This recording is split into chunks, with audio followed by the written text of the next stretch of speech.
Okay, paano po ginagawa ang Royal? Very simple po. Okay, ito po, for example, ito po ang Royal Building. Okay, pupunta lang po ako sa Royal para bumili ng product. Okay, so pag bumili ka ng product, bumili ka ng package, member ka na po automatically. Okay, wala pong expiration ng membership. Kahit isang beses ka lang po bumili, after 1 year, 2nd year, 3rd year, hindi ka na bumili, member ka pa rin. Okay? Basta bumili ka, automatic member ka na po. Okay, let's say, pumunta ako sa Royal, ito po ang product, nakuha ko na po. Okay? So, sabi ng Royal, pag bumili ka ng product, business na rin ang kalakip nyo. So, paano ko gagawin ng business? Very simple po. Sabi ng Royal, i-share mo lang sa friends mo ang product at business na kalakip nito, at pag naging interested siya, kikita ka ng commission. Okay? At sabi pa ng Royal, ang system natin ay binary. Okay? Pag sinabing binary, 2 or dalawa. That means, pag nakabenta ako ng dalawang package, okay, dalawang membership ang kalakip, that means, qualified na ako kumita ng unlimited commission. Okay? Dalawa lang. 2, binary. Okay?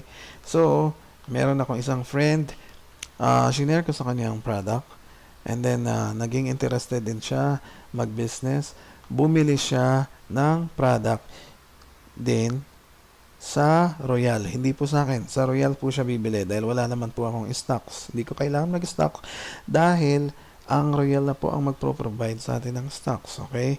So, ni-refer ko lang siya na bumili sa Royal. Okay? Binigay ng Royal yung product niya. Binigyan ako ng Royal ng commission. Okay? So, meron akong isa.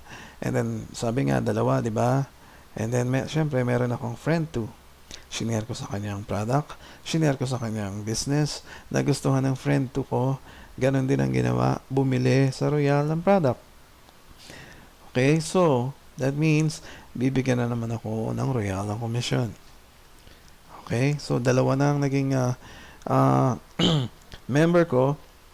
That means, qualified na ako kumita ng unlimited commission. So, yayaman na ba ako niyan? Hindi pa. Okay? So, let's continue. Ito po ang summary. Friend 1, bumili ng product. Friend 2, bumili ng product. Kumita ako ng commission sa kanila.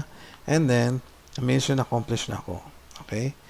Pero, okay, mission accomplished ka na, pero meron ka pang obligations na dapat mong gawin. Okay? Ang obligation mo, dapat ituro mo dyan sa dalawa exactly kung ano ang ginawa mo. Very simple. Kung kumuha ka ng dalawa, ang bawat isa sa kanila kukuha rin ng tagalawa. Okay? So, mission accomplished. Oops, teka.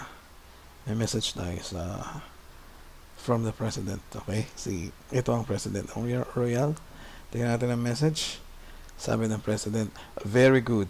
Well done. Okay, let's answer the president. Thank you, Mr. President. Okay, close na natin to. Okay, so let's continue. So, naturuan ko na sila. Tutulungan ko na lang sila makakuha ng tagalawa rin nila. Okay? Tuturuan ko sila kung paano ko ginawa. Ganon din ang gagawin nila. So, ano na ang gagawin ko? Magpapahinga na ako. Okay? So, yung dalawa ko, dahil naturuan ko na sila, alam na nila ang gagawin nila, yung dalawa, naging 4, yung 4, naging 8, yung 8, naging 16, and so on. Siyempre, dadami yan, di ba? Basta meron lang tayong tagagalawa. Dadami sila. So, pag dumami sila, that means, marami rin ang sale. Okay? Bawat isa may bag, di ba?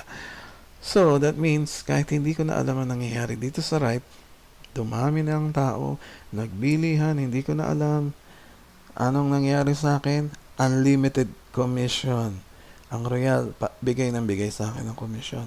Kahit wala na akong ginagawa dito sa Ripe. So, patuloy ang pagdami, patuloy pa rin ang commission ko sa Royal. So, ganun lang po kadali ang Royal Business Club.